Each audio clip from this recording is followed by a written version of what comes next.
Kramer argues that close to 80,000 Digicel subscribers in his electorate are yet to register, and the deactivation will affect mainly those in the rural areas.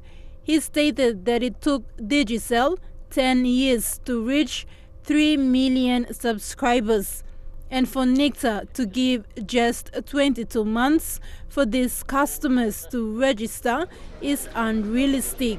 Due to NICTA being short service, and they've consented to agree to a 14-day adjournment.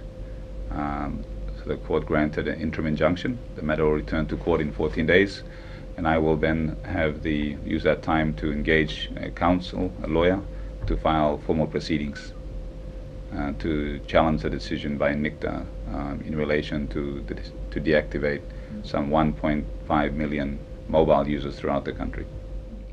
The interim order means NICTA is prevented from starting the deactivation process at midnight tonight, while the matter is argued in court.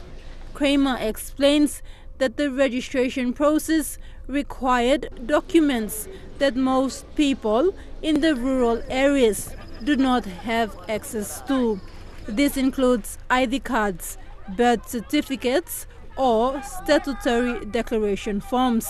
I think there's a disconnect between those that live in the comfort of Port Moresby and those that live in the challenging or remote parts of Papua New Guinea. 87% of our population live in remote, rural parts of Papua New Guinea. That is a fact.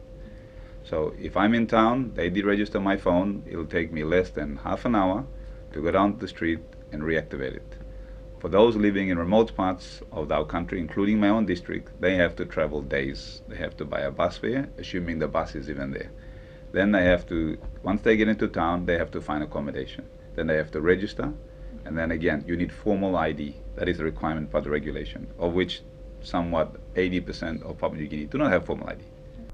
In yesterday's news conference, NICTA maintained that there will be no extension for the deadline. Notice period for all consumers, subscribers in Papua New Guinea to have their SIM cards registered. The notice period amounts to 22 months, and that is more than sufficient and adequate time for subscribers to go to their service providers and have their SIM cards registered. Waigani National EMTV News.